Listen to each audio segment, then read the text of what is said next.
Hey everyone, and welcome to the Engel Edit. I'm Laura Engel, and today we have a major development in the case known as Peaches.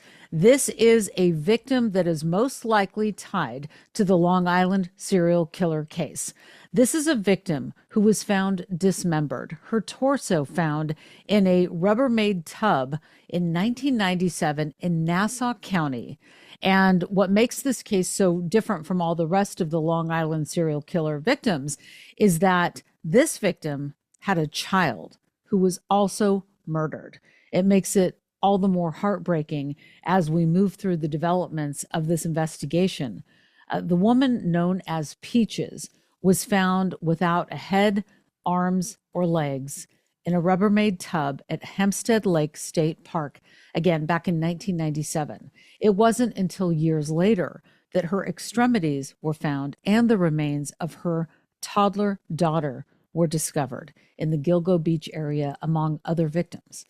So today we are expected to hear from law enforcement. There is a press conference happening this morning in Nassau County, which is where the torso was discovered in 1997. And what I have to tell you is that I have recently spent some time with one of the original investigators in this case, a retired detective by the name of Bill Brosnan.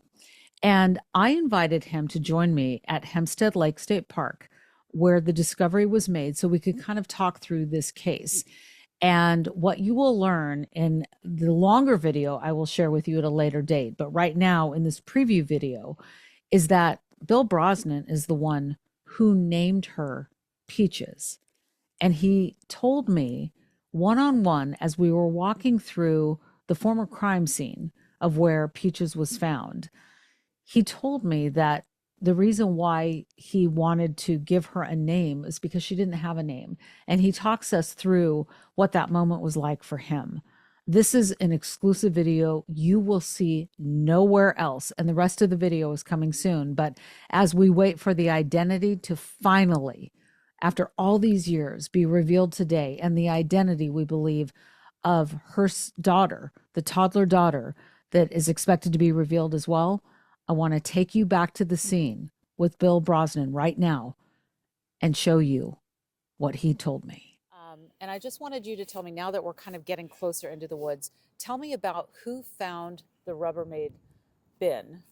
Is that how you describe it? A Rubbermaid bin? Or Yes, how do you, yes. yeah. It was a storage, one of those small storage space Right. bins that you buy. You put old clothes or items Right. in there and put them away. Mm-hmm. Right. It was originally a gentleman that was walking by with his children, Mm-hmm. smelled an odor, Mm-hmm. went further into the wooded area, into the brush. Mm-hmm. Okay, and found that there was a strong odor. He thought it was somebody dumping a dog at first. Mm-hmm. He notified the state park police. An officer did come down. She opened the bag and realized that it was not a dog, it was a human being. Mm-hmm. She in turn notified her supervisors, who in turn got to the Nassau County Homicide Squad. We responded to this location. How disturbing must that have been for all of you? I mean, it's jarring for a man walking with his children, but Right. it must have been also very difficult for the police officers as well. I mean, I'm going to say yes. I mean, everybody has a heart. mm-hmm. My wife doesn't think I do, but we all do. But at that point in time, not that I was cold to it, but like it was, I always thought that this is my job. Mm-hmm. This poor woman was killed, chopped up like a piece of meat. It's my job to find out who did this and who she is. And here we stand on the first week of 2025, and we still don't know who she is. Correct. Maybe they know who she is now with advanced DNA, and we'll talk about that. But Right. We're all hoping. We all thought that those of us that have been covering the case, that we were going to find out Peach's identity when there was a press conference called. We thought that that's what it was, but it was, Okay. in fact, Valerie Mack, another victim. Right. So, but when you guys found Peaches in this container here, all those years ago, 1997, there was no Gilgo 4 that we knew of. There was no, all of that hadn't happened yet. Absolutely not. No, nothing like that happened.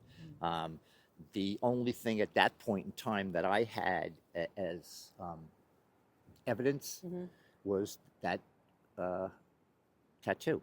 Yeah. It was a peach in the shape of a heart. I never liked the expression Jane Doe or John Doe. I thought everyone should have a name. I gave her that name and referred to her for years that way, to the point. You named Peaches. Correct. Okay. Someone had to give her a name. She has a name. Okay. Right now, that's what I'm calling her. Right.